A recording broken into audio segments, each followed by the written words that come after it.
This is television for the Isles of Scilly, brought to you with Truro and Penwith College and the Scilly Lottery.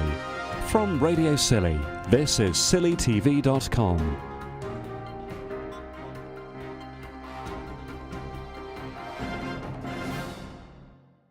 The doors of the St Mary's Town Hall opened at 7:15, and by 10 to 8 there wasn't a seat available in the house. It was a 180-person sellout for Wednesday's production of Noel Coward's Present Laughter. And as is the tradition with the St Mary's Theatre Club, before the curtain opens on the first act, the national anthem. The main character is Gary Essendine, a vain, self-obsessed actor.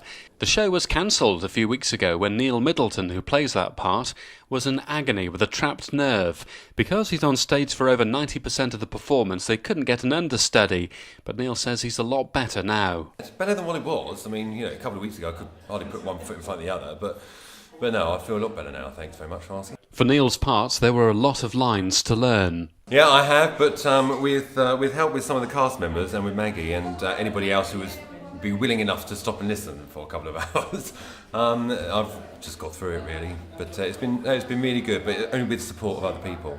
The audience were very good, very warm tonight. They were lovely, really, really good. They're very responsive, and which always picks everybody up. Everybody just plays up to that then, and I think we all did that. You're leaving the islands next year. You've been in theatre before. You're going to follow through with that? If all being well, yeah, there's a few things in the pipeline at the moment, so I've just got to wait and see what happens just for backstage work, and that's more my line when I'm back on the mainland. Backstage, during the interval, I caught up with the Sloanian Club's Rachel Marshall. I play Joanna, who is a bit of a man-eater and goes through all the men in the cast, basically.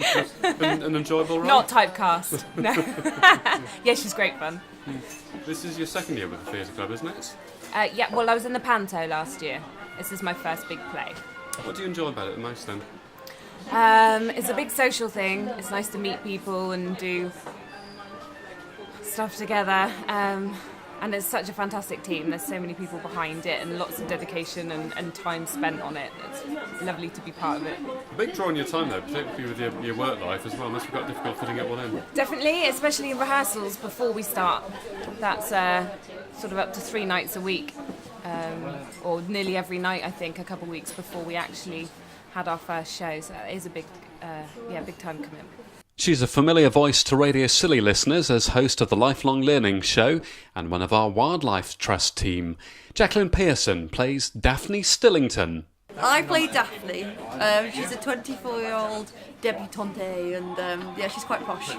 So how much of yourself you put into this role then? I'd like to think non-Kerry, but when I was 24 I might have been a little bit similar and giggly and annoying. Jacqueline says she's enjoyed the months of rehearsal and is loving the performance. It's really, really good fun. It's such a great team. I've just loved it. And she says it's difficult not laughing on stage working with Neil and a funny script. Neil cracks me up and I have to be professional and just get on with it. And obviously I have to change my accent quite a bit as well.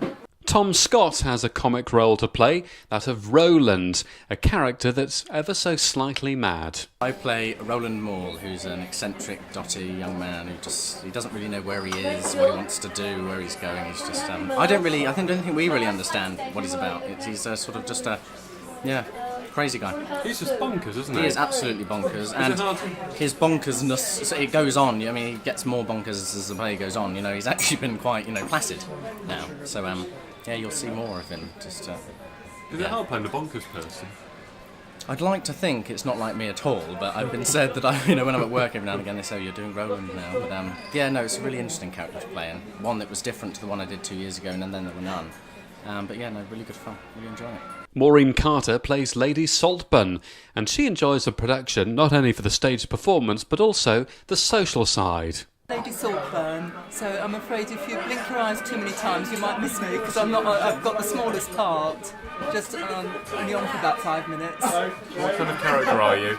I'm Daphne's aunt, and I don't know that she's already, shall we say, got to know Gary Essendine. So I'm quite shocked really at some of the things that go on, and quite shocked at Daphne, but she's still my darling niece. And I smile benignly when she's reciting her little poem for Gary. What do you enjoy the most about the theatre club?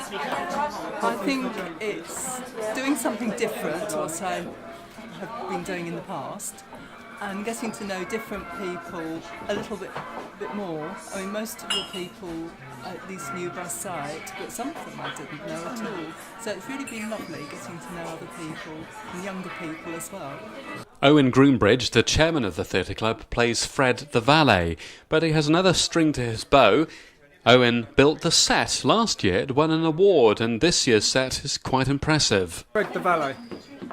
And the set's part of your responsibility as well. It's very Right. impressive, isn't it? Yeah, it's alright, it's not bad. It's amazing what alright. you can knock together. Well, you've won awards for sets in the past, haven't you? Yeah, me and Jenny last year, yeah. She's there. So how much work was the set?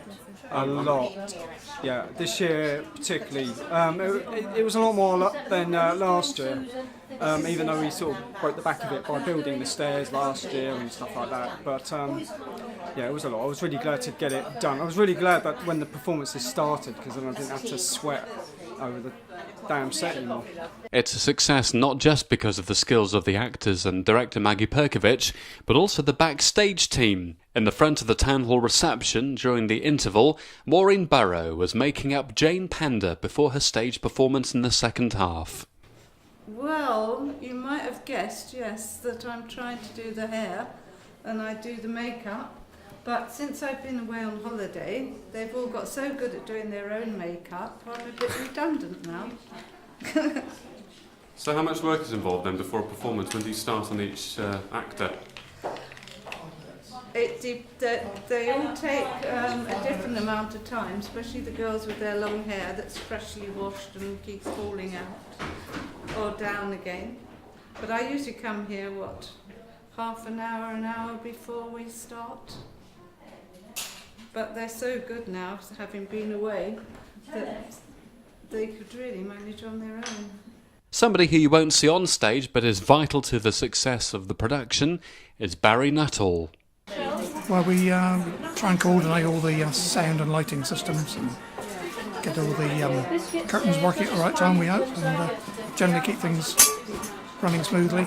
It's the sort of job that nobody notices if it goes well.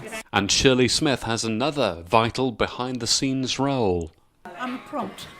Are you used a lot? No, very seldom. So you've probably got, on the night, the most redundant role, but that's a good thing, isn't Absolutely, yes. Just sit back there and enjoy it. it? Can you enjoy it, or do you have to follow it literally line You by line? have to. You daren't relax a second. Because it's always the odd time, and the person you least expect will drive. And that's when you've got to be there. So do you wake up in the middle of the night repeating lines of the script? No, not at all. I don't know a line of the script. Really? I couldn't repeat it to you. I never learned. I learned the story, but I never learned the script. So one of these nights, the assessor from the Cornwall Drama Awards is expected to turn up at the play, and judging by the length of the applause in the encore, it looks likely that more silverware will be brought back to the islands after their awards night in the winter.